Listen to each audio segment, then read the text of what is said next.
De familiarização é que verifico o que resultou. Não receio fazer mudanças ou destruir imagens porque o quadro tem vida própria e tento deixá-la surgir.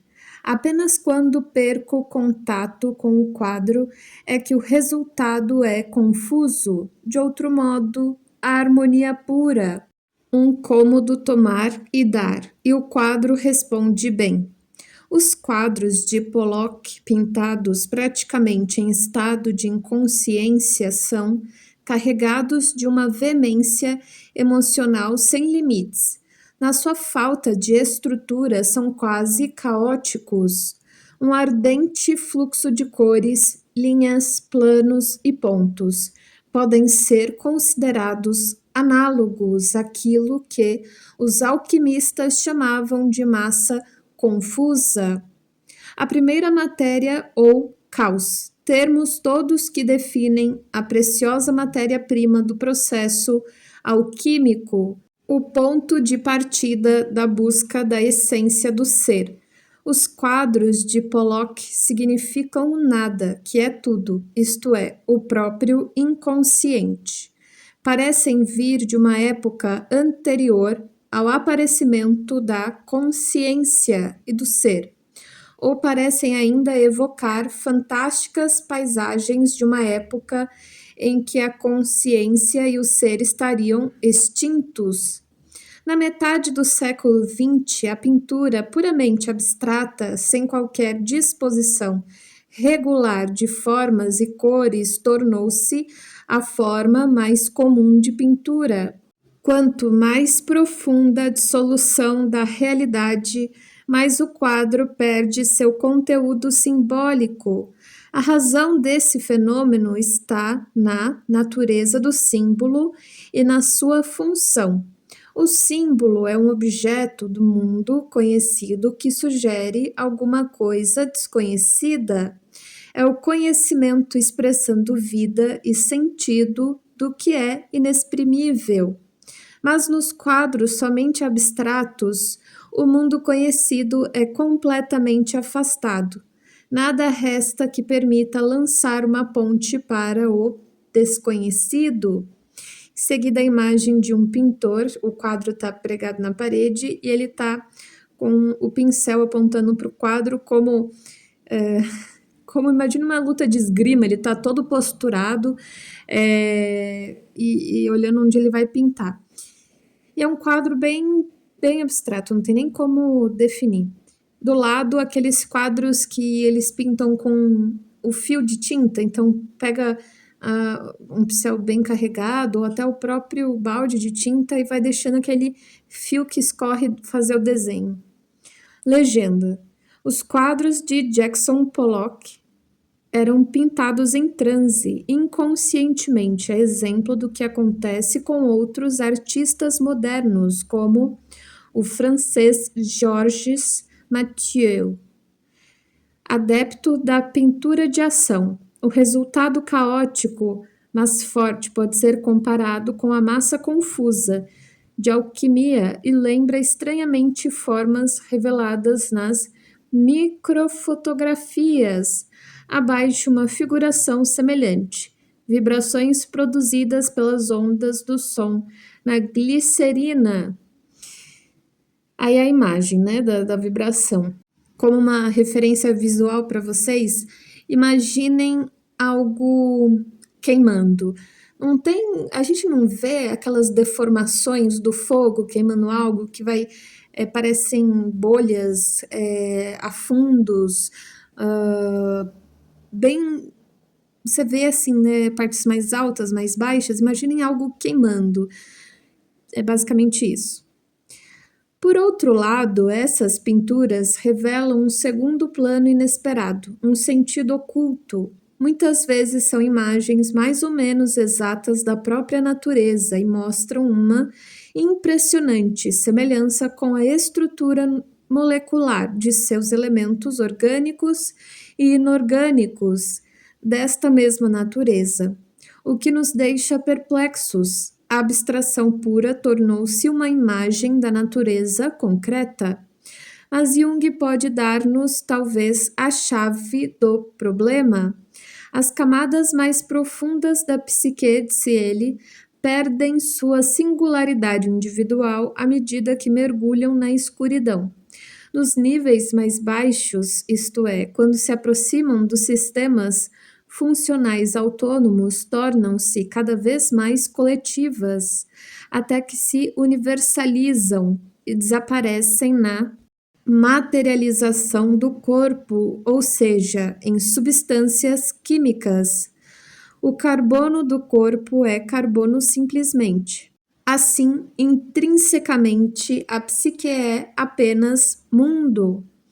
Uma comparação entre pintura abstrata e microfotografia mostra que a abstração pura na arte imaginativa tornou-se, de um modo secreto e surpreendente, naturalista, já que tem por objeto os elementos da matéria. A grande abstração e o grande realismo, que haviam se separado no início do século XX, juntaram-se de novo.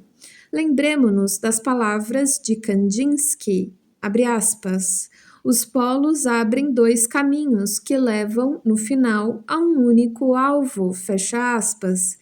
Este alvo, este ponto de união, é alcançado na pintura abstrata moderna, mas de maneira totalmente inconsciente. O processo não é determinado por nenhuma intenção do artista. Essa observação nos leva a um dado muito importante da arte moderna.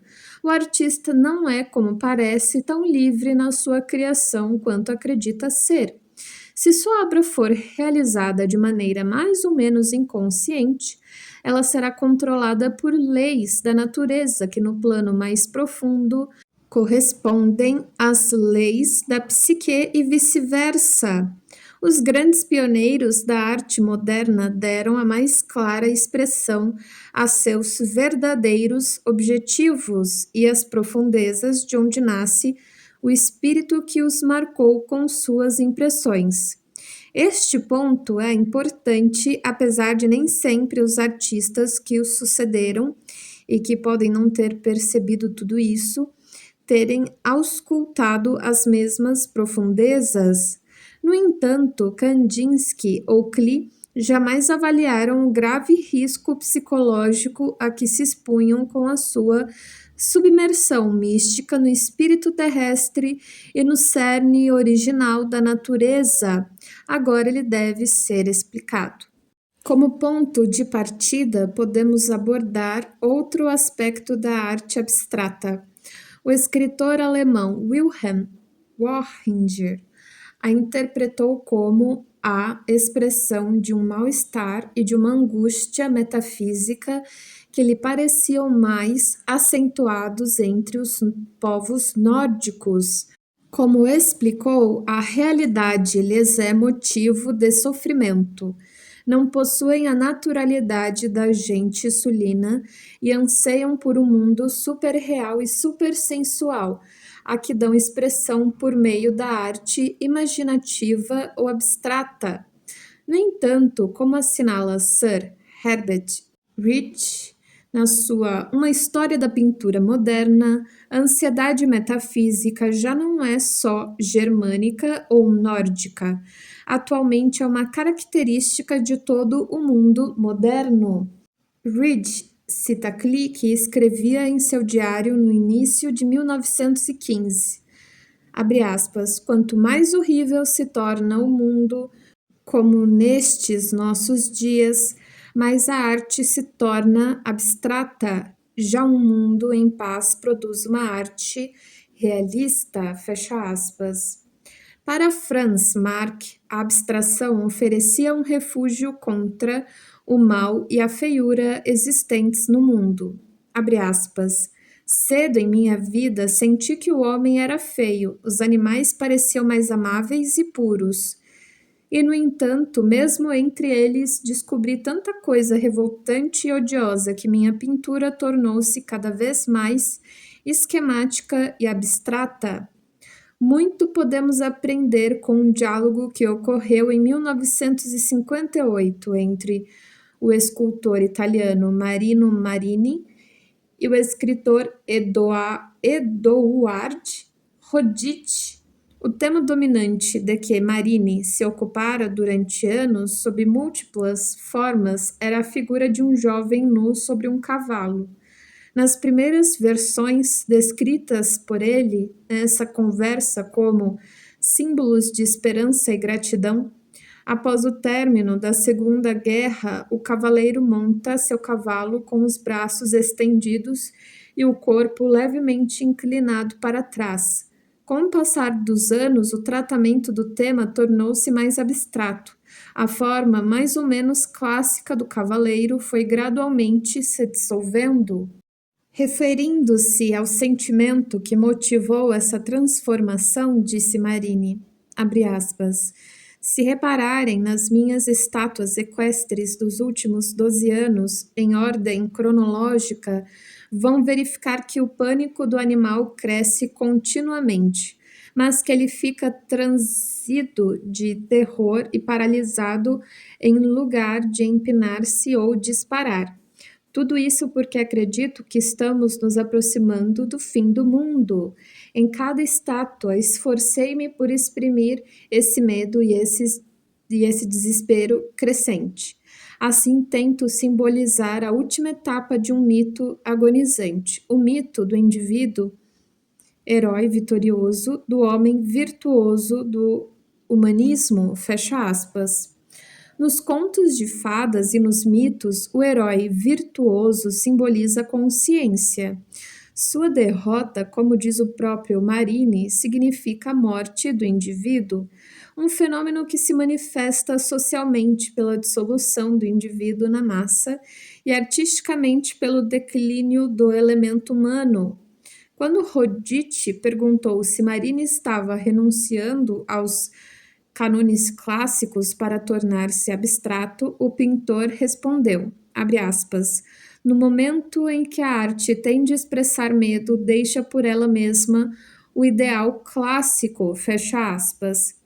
Marini encontrou temas para sua obra nos corpos petrificados pelo Vesúvio, descobertos em Pompeia.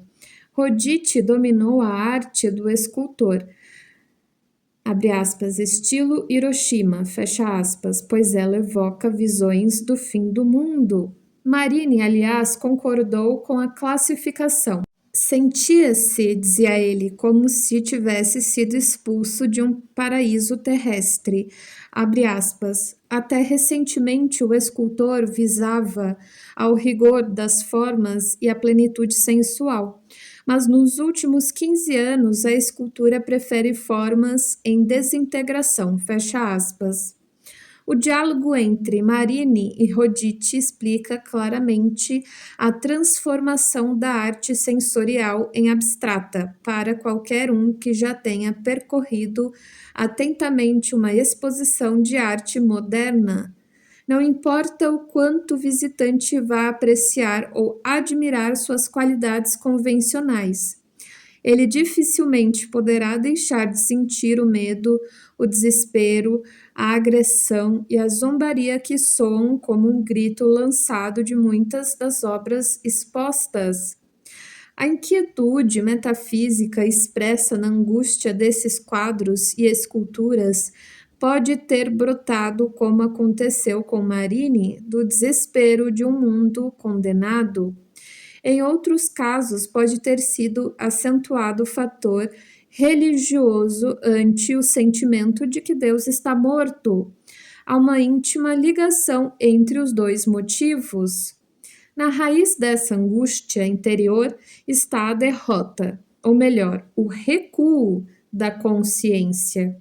No estuário da experiência mística, tudo que já ligou o homem ao universo humano, à terra, ao tempo e ao espaço, à matéria e à vida natural, foi rejeitado ou destruído. Mas, se a inconsciência não for contrabalançada pela experiência consciente, ela vai manifestar implacavelmente o seu aspecto desfavorável ou negativo. A riqueza do som criador que fez a harmonia das esferas ou os maravilhosos mistérios da natureza original foram substituídos pela destruição e pelo desespero. Em mais de um caso, o artista tornou-se uma vítima passiva do seu inconsciente.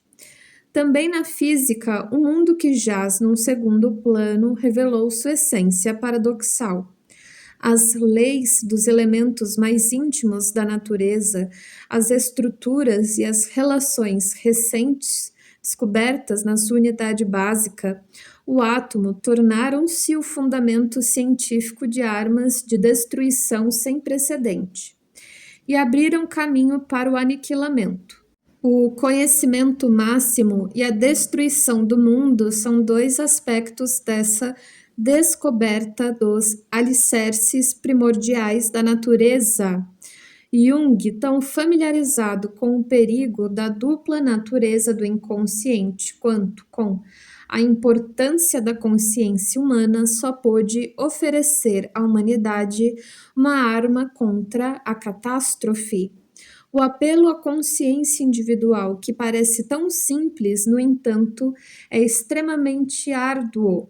A consciência não é indispensável apenas como contrapeso ao inconsciente, e não é só ela que dá significado à vida, exerce também uma função eminentemente prática. Podemos, da mesma maneira como vemos o mal no mundo exterior, nos nossos vizinhos ou em outros povos, tomar consciência dele, também nos conteúdos nefastos da nossa própria psique, e esse caminho seria o primeiro passo para uma mudança radical de atitude para com o nosso próximo.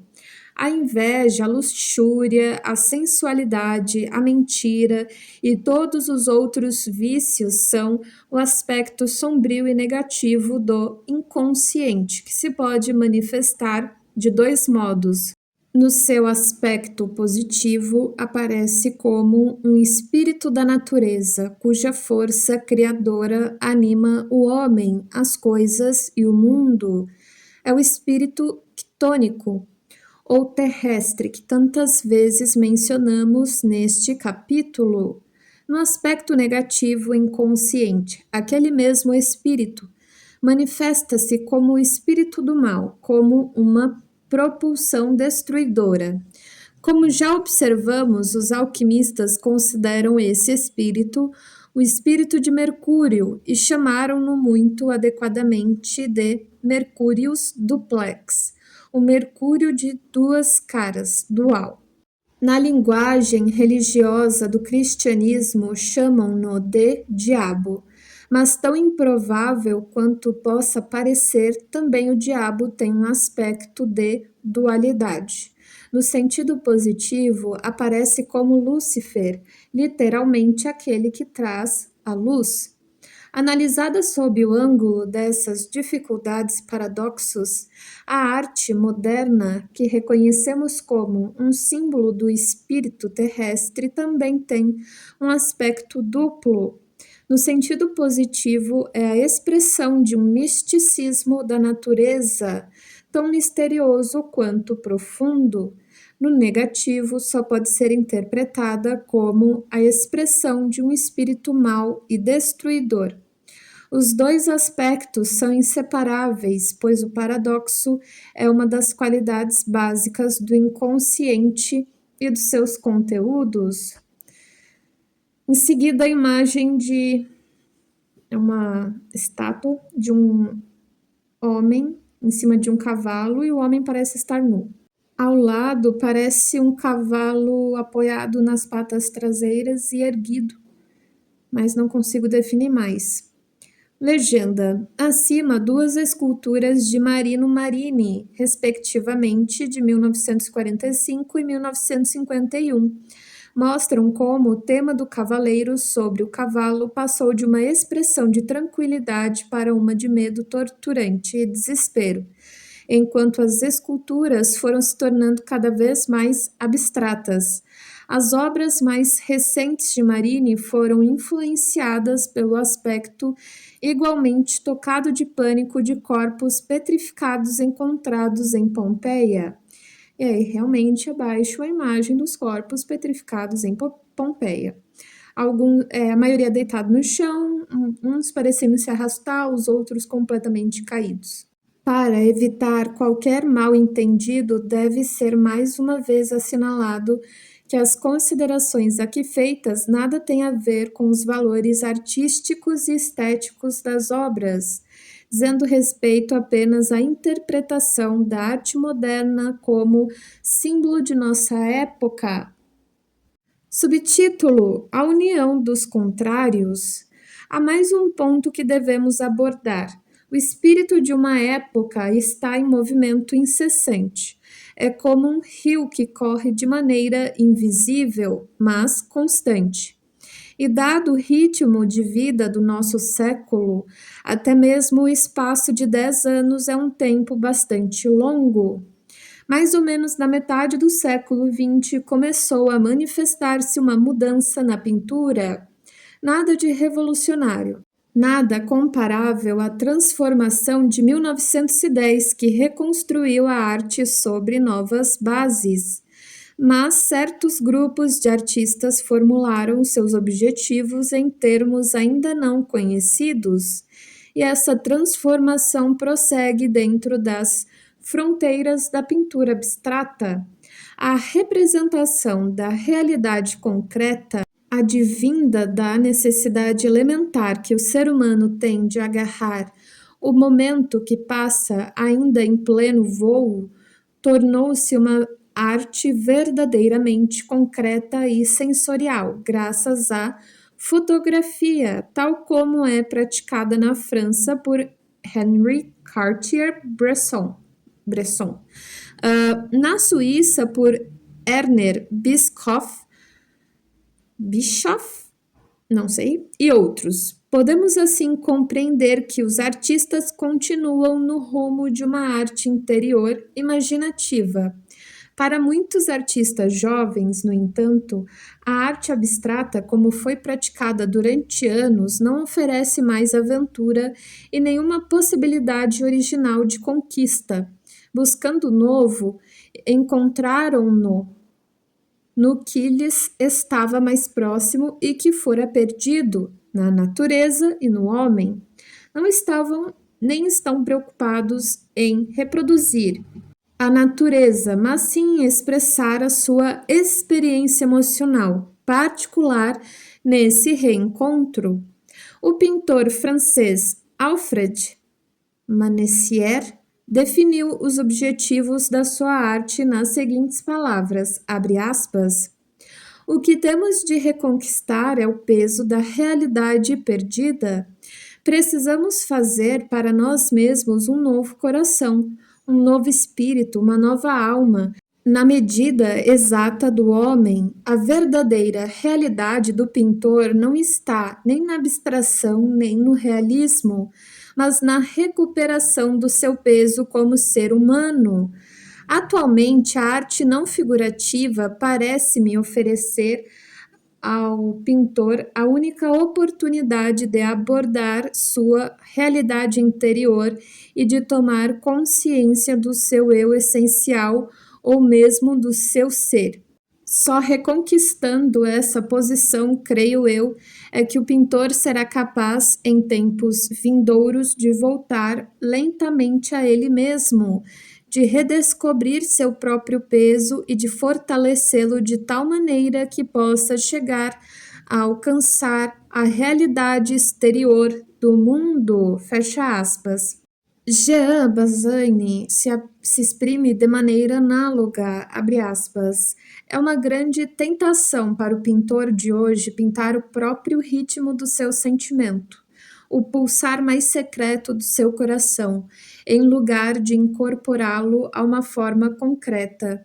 Isso, porém, leva apenas a uma matemática dessecada ou a uma espécie de expressionismo abstrato que termina em monotonia e em um progressivo empobrecimento da forma. mas uma forma que consegue reconciliar o homem com o seu ambiente é uma arte de comunhão, através da qual, a qualquer momento, ele poderá reconhecer no mundo o seu próprio semblante informe.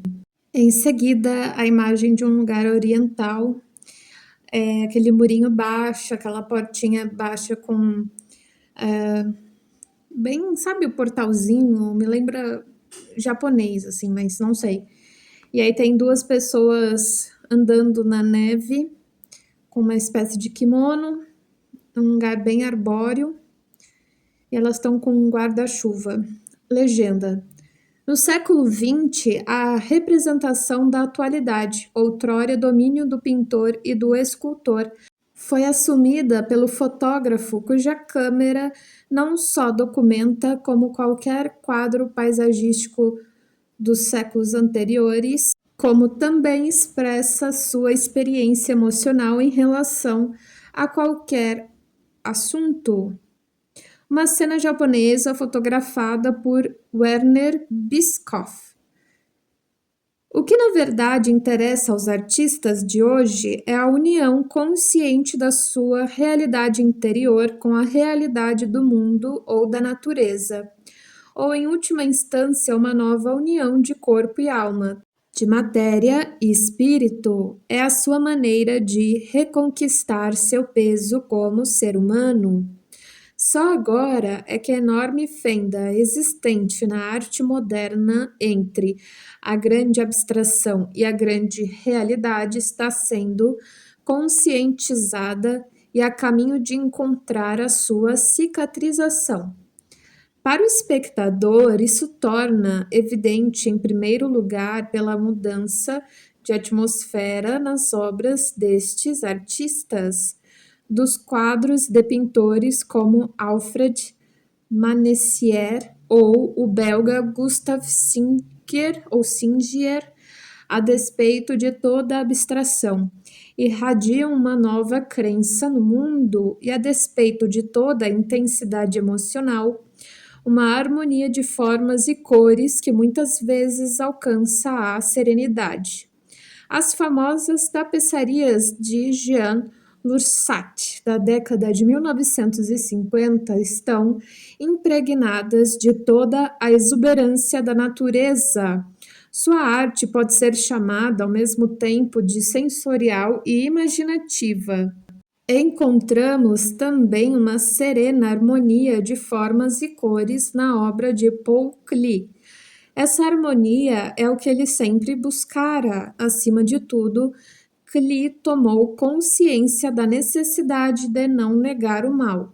Abre aspas, o próprio mal não deve ser um inimigo triunfante ou degradante, mas uma força que colabora com o todo, fecha aspas. Mas o ponto de partida de Klee não foi o mesmo. Ele viveu perto dos mortos e dos que não nasceram, a uma distância quase cósmica, enquanto a geração mais jovem de pintores está mais firmemente enraizada na terra. Um ponto importante a enfatizar é que a pintura moderna, ao avançar o bastante para distinguir a união dos contrários, retomou os temas religiosos.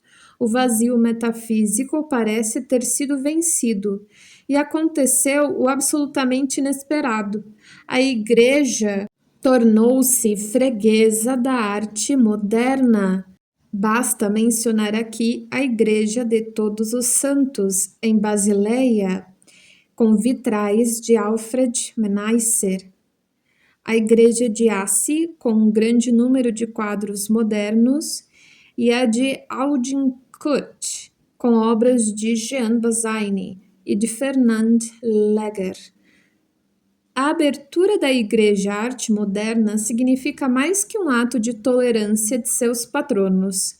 Simboliza o fato de que a relação da arte moderna com o cristianismo está mudando. A função compensatória dos velhos movimentos herméticos deu lugar a uma possibilidade de cooperação.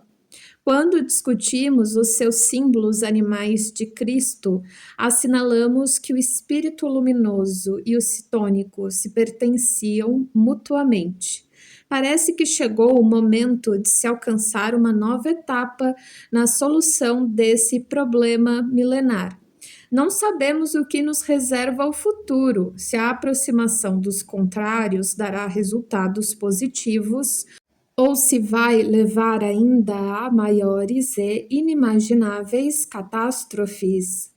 Há muita ansiedade e medo no mundo, e estes ainda são fatores que predominam na arte e na sociedade. Acima de tudo, o homem ainda está pouco disposto a aplicar nele mesmo e na sua vida as conclusões que pôde deduzir da arte, apesar de estar pronto a aceitá-las sob o ponto de vista estético. O artista consegue expressar muitas coisas inconscientemente e sem despertar hostilidade, que, quando formuladas por um psicólogo, provocam ressentimentos. Fato que pode ser ainda mais bem exemplificado na literatura do que nas artes plásticas. Confrontado com as revelações do psicólogo, o indivíduo sente-se diretamente desafiado. Mas o que o artista tem a declarar, particularmente no século XX em geral, mantém-se em um campo impessoal. No entanto, parece importante que uma forma de expressão mais completa e, portanto, mais humana tenha surgido nessa época. É afinal um vislumbre de esperança simbolizado para mim, em 1961, ano em que escrevo estas palavras. Por inúmeros quadros do artista francês Pierre Soulages, por trás de um amontoado de caibros imensos e escuros, cintila um azul claro e puro ou um radioso amarelo. A aurora começa a raiar ao fundo das trevas. Seguida a imagem de um campo, uma colina atrás, tem cavalos, pessoas, uma vaquinha, um potrinho, não dá para saber. E atrás, exposto dois quadros, um amarelo e o outro com fauna, flora, flores, com cores diferentes. Legenda. Na metade do século XX, a arte parece estar se afastando do desespero de um Marini para voltar à natureza e à terra, como se vê no gesto de Jean Lursat, ao expor suas obras a céu aberto. Em seguida, uma imagem abstrata de linhas azuis, vermelhas, pontos pretos, linhas amarelas. Ao lado, uma imagem de um corpo humano. Imaginei uma pessoa sentada, abraçando os joelhos, bem apertadinho, e ela tá com o pescoço sobre os joelhos. Então, aí tem um círculo em volta dela desenhado de lápis e linhas sobre o desenho. Legenda: dedicação a Sainte-Mère Madeleine. Alfred Masseiner, nascido em 1911, à direita, Pour la naissance du surhomme, do francês Pierre-Yves Trémois, nascido em 1921. Ambos os trabalhos indicam uma tendência de abertura à vida e à plenitude. Seguido, uma imagem abstrata de o que parecem ser madeiras, estacas de madeira, tábuas de madeira, troncos de madeira. Legenda: o quadro de Pierre Soulages, nascido em 1919, pode ser traduzido como um símbolo de esperança por trás do cataclismo das trevas. Distingue-se um bruxulear de luzes.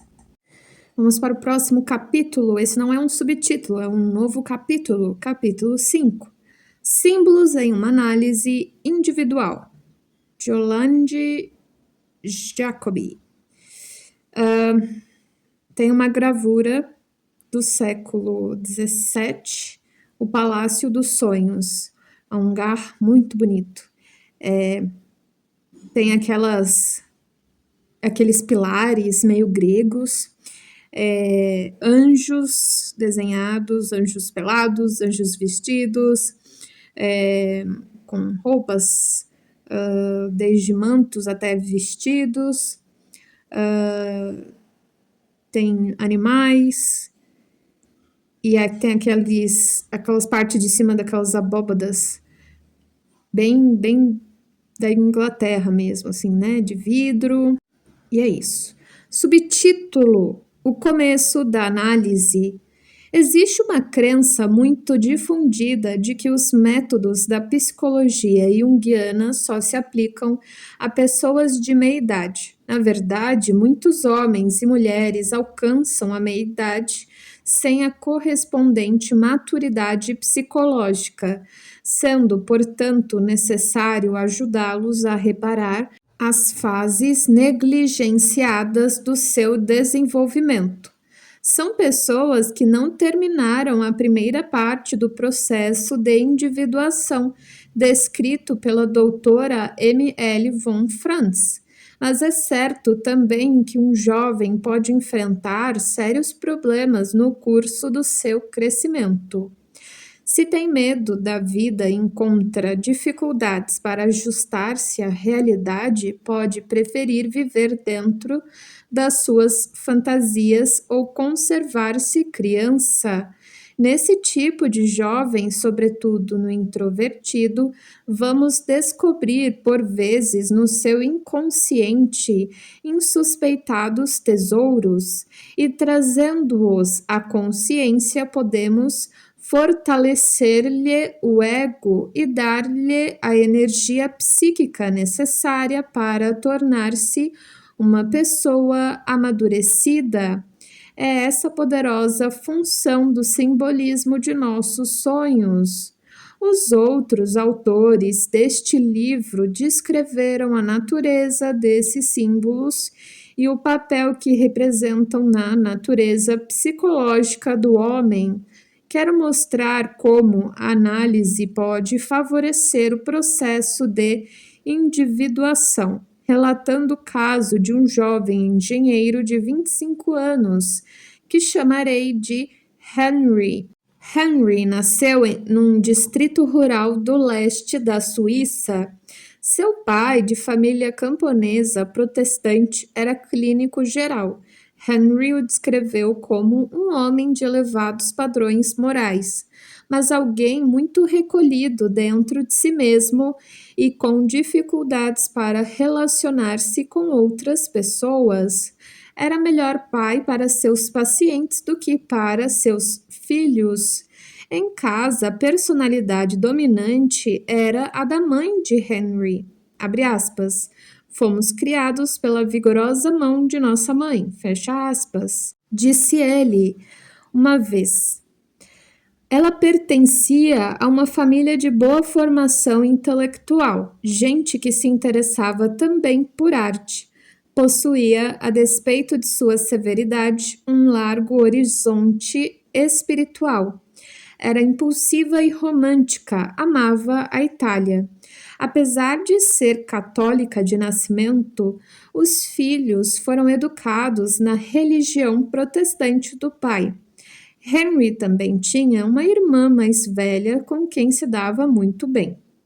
Nosso jovem era introvertido, tímido, louro, de traços finos, estatura elevada, testa alta e pálida, olhos azuis e grandes olheiras. Não julgava que havia sido neurose o que o trouxera a mim, como de hábito, mas sim uma necessidade interior de se ocupar da sua psique. Por trás desse anseio, no entanto, escondia-se uma fixação pela figura da mãe e um grande medo de entregar-se à vida, problemas que só foram descobertos durante o processo de análise. Ele acabara de se formar, arranjara um emprego em uma grande fábrica e estava enfrentando muitos problemas de um jovem que chega à idade adulta. Parece-me, escreveu na carta em que me pediu uma consulta, que esta fase da minha vida é particularmente importante e significativa. Devo decidir se permaneço inconsciente, ao abrigo de minha bem protegida segurança, ou se me aventuro por um caminho ainda desconhecido, mas no qual deposito grandes esperanças. A escolha com que se defrontava era, portanto, ou permanecer um jovem solitário vacilante e fora da realidade, ou tornar-se um adulto responsável e autossuficiente. Henry disse-me que preferia os livros à sociedade. Sentia-se inibido entre as pessoas e muitas vezes atormentava-se com dúvidas e autocríticas.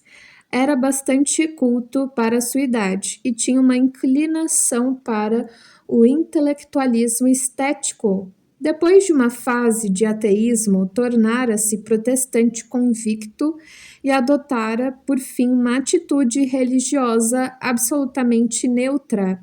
Escolher um ramo técnico de estudos porque reconhecia seu talento para a matemática e para a geometria. Tinha uma inteligência lógica, disciplinada pelas ciências naturais, mas também uma propensão ao irracional e ao místico que não queria admitir nem a si próprio. Cerca de 2 anos antes de começar a análise, ficara noivo de uma jovem católica da Suíça francesa. Descreveu-a como uma pessoa encantadora, eficiente e cheia de iniciativa.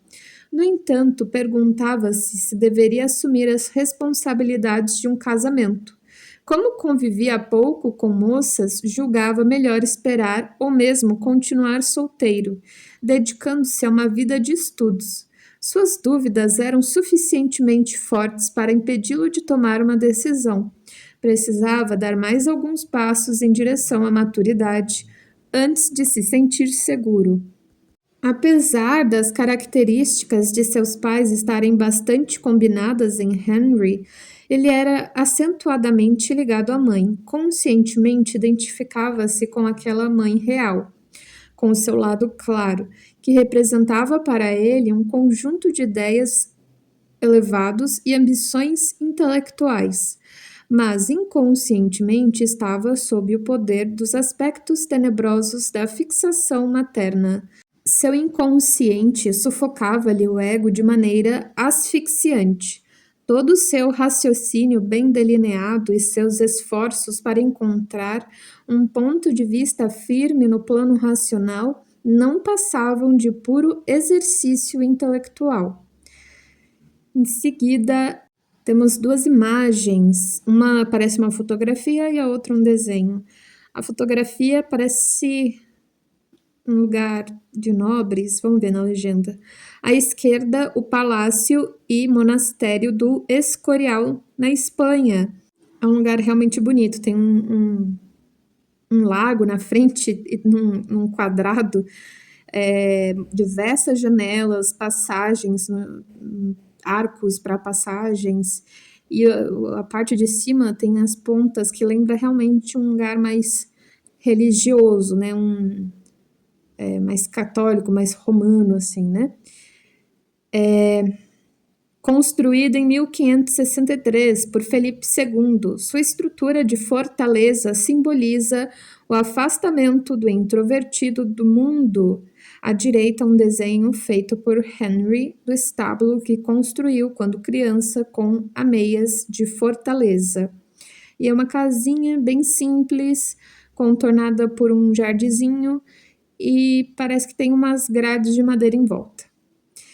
Expressava a necessidade de escapar dessa prisão materna com reações hostis à mãe verdadeira e uma rejeição à mãe interior, símbolo do lado feminino do seu inconsciente. No entanto, uma força no seu íntimo tentava prendê-lo à infância, fazendo-o resistir a tudo que o atraía ao mundo exterior. Nem mesmo as encantadoras qualidades da noiva eram suficientes para libertá-los dos laços maternos e ajudá-lo a encontrar-se. Não se dava conta de que o seu anseio interior para desenvolver-se, anseio que sentia tão agudamente, incluía a necessidade de desligar-se da mãe. Meu trabalho de análise com Henry durou 9 meses. Tivemos 35 sessões, durante as quais ele contou-me 50 sonhos. Uma análise de duração tão curta é muito rara, só se torna possível quando sonhos carregados de energia, como os de Henry, aceleram o processo evolutivo.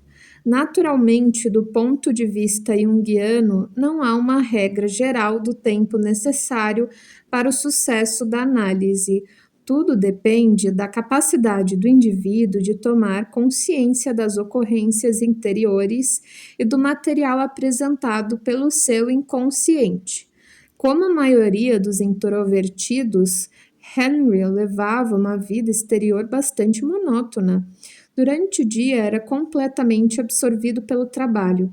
À noite saía algumas vezes com a noiva ou com amigos com quem gostava de ter discussões literárias. Muitas vezes ficava em casa mergulhado em algum livro ou nos próprios pensamentos. Apesar de discutirmos regularmente os acontecimentos da sua vida diária e também os da sua infância e juventude, frequentemente chegávamos logo ao estudo dos seus sonhos e aos problemas que a sua vida interior lhe apresentava. Era impressionante ver com que insistência os sonhos o convocavam a um crescimento espiritual. Em seguida, uma imagem de... Não consigo definir, parece uma galeria, parece ou uma estação. Bem no fundo você vê pessoas, em cima tem um vitral, e bem na frente uma estátua de uma mulher nua com uma coroa em formato de U. Legenda. Uma das recordações da infância de Henry aludiam a um croissant, pãozinho em forma de lua crescente que ele desenhou. À esquerda, ao alto, ao centro, o mesmo desenho na placa de uma padaria moderna na Suíça. A forma de crescente está associada já há muito tempo à lua e, portanto, ao princípio feminino, como na coroa, abaixo à esquerda da deusa Ishtar, da Babilônia, século III a.C. Devo deixar claro que nem tudo o que está descrito foi comentado com Henry. No processo de análise, precisamos sempre estar conscientes do quanto os símbolos oníricos podem ter um valor explosivo para o paciente. O analista nunca será cuidadoso e reservado o bastante se uma luz excessivamente forte for lançada sobre a linguagem onírica dos símbolos. O sonhador pode ser levado a um estado de ansiedade e, como mecanismo de defesa, a racionalização, ou então não consegue mais assimilar esses símbolos e entra em séria crise psíquica. Os sonhos relatados e comentados aqui não são a totalidade dos que Henry teve durante a análise. Posso discutir apenas os mais importantes, aqueles que tiveram mais influência sobre o seu processo evolutivo. No começo do nosso trabalho, apresentaram-se algumas recordações da infância de importante sentido simbólico. A mais recuada alcançava o 4º ano de vida de Henry.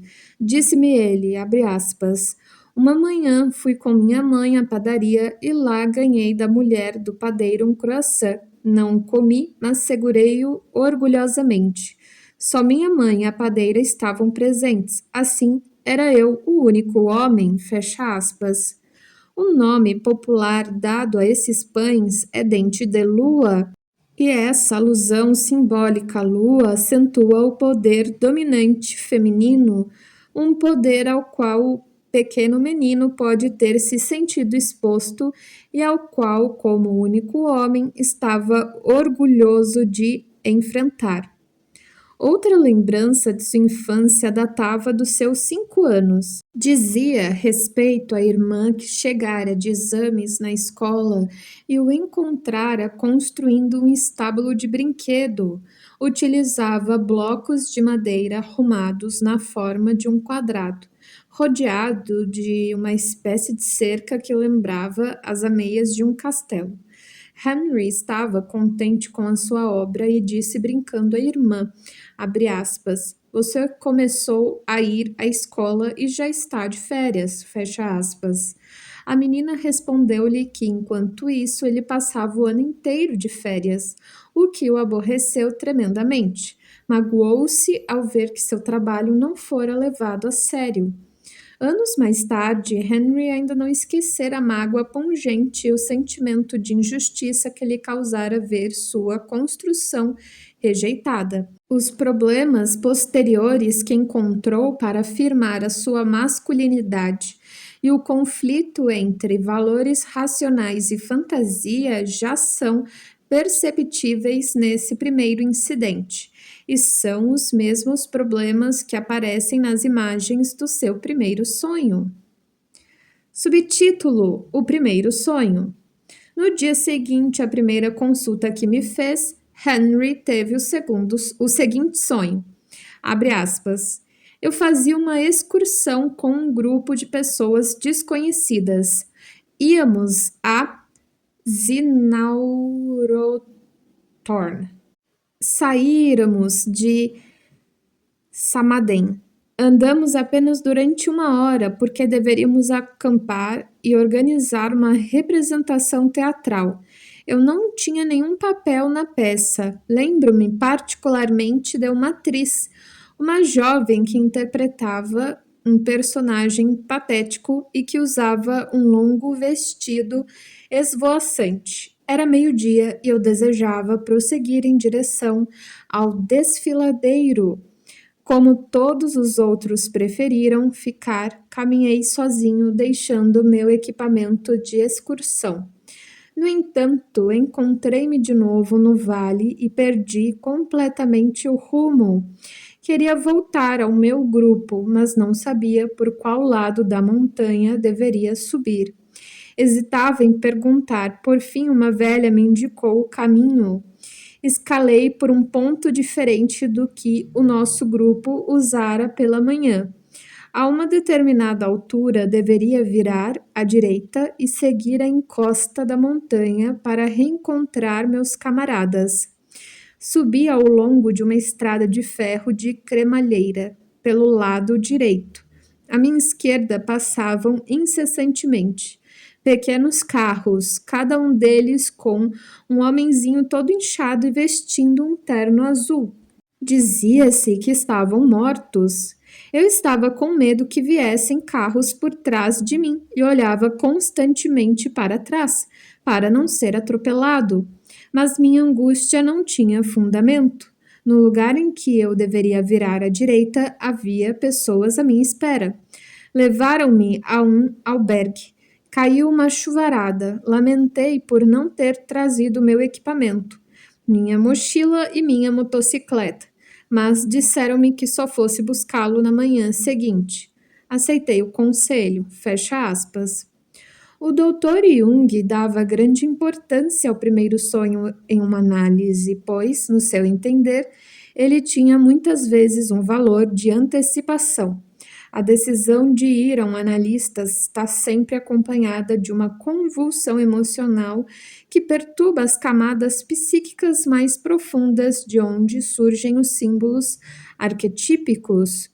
Os primeiros sonhos, portanto, muitas vezes apresentam imagens coletivas que dão uma perspectiva geral à análise e permitem ao terapeuta melhor percepção dos conflitos psíquicos do paciente. O que nos conta o sonho acima relatado acerca do desenvolvimento futuro de Henry? Precisamos inicialmente examinar algumas associações que o próprio Henry forneceu. A vila de Samaden era o lugar onde vivera Jürg Genat, famoso suíço que lutou em prol da liberdade de sua pátria no século XVII. A representação teatral trouxe-lhe a ideia dos anos de aprendizado de Wilhelm Meister, de Goethe, livro de que Henry gostava especialmente. Na mulher, viu uma certa semelhança com um personagem da Ilha dos Mortos, do pintor suíço do século XIX.